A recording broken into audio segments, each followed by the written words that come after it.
Ninth question, f of z is equal to mod z square is option A everywhere analytic, option B nowhere analytic, option C analytic at 0 z is equal to 0, option D none of these. இந்த question பாத்தீங்கன்னா PGTRB 15 batchல கேட்டிருக்காங்க. அதாவது f of zன்ற function mod z ஸ்கொயரா இருக்கும்போது அது Analytica இருக்குதா இல்ல எல்லா இடத்துலயுமா இல்ல எந்த இடத்துலயும் இல்லாம இருக்கா இல்ல analytic at the particular point z is equal to 0வான்றதெல்லாம் கண்டுபிடிக்க சொல்லியிருக்காங்க. சோ எந்த ஆப்ஷன் கரெக்டா இருக்கும்னு இத்தனை நேரம் நீங்க கெஸ் பண்ணியிருந்துக்கலாம். ஆன்சர் பாத்தீங்கன்னா ஆப்ஷன் பி நோவேர் அனாலிட்டிக் அப்படின்றது தான் கரெக்ட் ஆன்சர். இந்த ஆன்சர் எப்படி வந்ததுன்றதை இப்ப பார்க்கலாம். அனாலிட்டிக்னாலே நம்ம என்ன செக் பண்ணோம், அது டெரிவேட்டிவ்ஸ் எக்ஸிஸ்ட் ஆகுதான்னு பார்க்கணும். மெயினா வந்து நம்ம சிஆர் ஈக்குவேஷன் சாட்டிஸ்ஃபை ஆகுதா அப்படின்றத நம்ம செக் பண்ணுவோம் அனாலிட்டிக்னாக்க.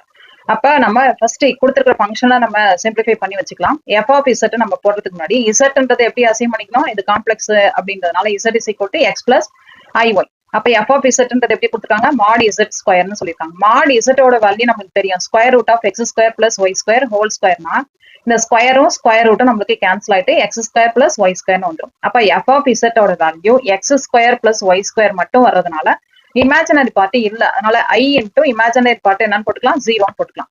இப்ப நம்மளுக்கு யூன்றது நம்ம ரியல் பார்ட்டாவும் அண்ட் வின்றது இமேஜினரி பார்ட்டாவும் எடுத்துட்டீங்க அப்படின்னா u is equal to x square plus y square, வின்றது இமேஜினரி பார்ட் 0. இப்ப யூ எக்ஸ்னா என்ன அர்த்தம், யூவை வித் ரெஸ்பெக்ட் டு எக்ஸை பொறுத்து டிஃபரன்ஷியேட் பண்றோம். ஒய் கான்ஸ்டன்ட் போது டிஃபரன்ஷியேட் பண்ணும்போது 0 ஆயிடும். அப்ப யூ எக்ஸோட வேல்யூ என்ன கிடைக்கும், 2x மட்டும் கிடைக்கும். அதே மாதிரி யூ ஒய்ன்றது டோ யூ பை டோ ஒய்ன்னு இருக்கும். டோ யூ பை டோ ஒய்னாக்க என்ன ஆன்சர், எக்ஸ் கான்ஸ்டன்ட், அப்ப எக்ஸை டிஃபரன்ஷியேட் பண்ணும்போது 0, ஒய் ஸ்கொயரை பண்ணும்போது 2yன்னு கிடைக்கும். அடுத்தது வில பாத்தீங்கன்னா வி ஏற்கனவே 0 இருக்கு, அதனால v with respect to x, v with respect to y ரெண்டுமே நம்மளுக்கு என்னவா தான் இருக்கும், 0வா தான் இருக்கும். இப்ப நம்ம என்ன செக் பண்ணணும், அப்படின்னா யூஎக்ஸ் ஈக்குவல் டு விஒய்யா, அப்புறம் u y is equal to minus விஎக்ஸான்றதை செக் பண்ணணும். ஏன்னா அதுதான் நம்மளுக்கான Cauchy Riemann equation, CR equation. So CR equation பாத்தீங்கன்னா u x is equal to v y and u y is equal to minus விஎக்ஸ்ன்னு கிடைக்கணும்.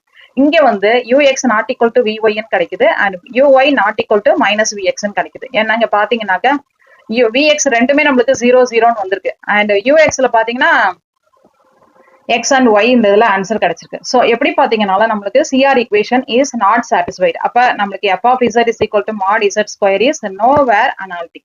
இந்த சிஆர் ஈக்குவேஷன் சாட்டிஸ்ஃபை ஆகல அப்படின்னாக்க நான் வந்து அனாலிட்டிக்னு சொல்ல முடியாது. சோ இது என்னன்னு சொல்லிடலாம், நோவேர் அனாலிட்டிக்னு சொல்லிடலாம். ஆப்ஷன் பி நோவேர் அனாலிட்டிக்ன்றது தான் கரெக்ட் ஆன்சர்.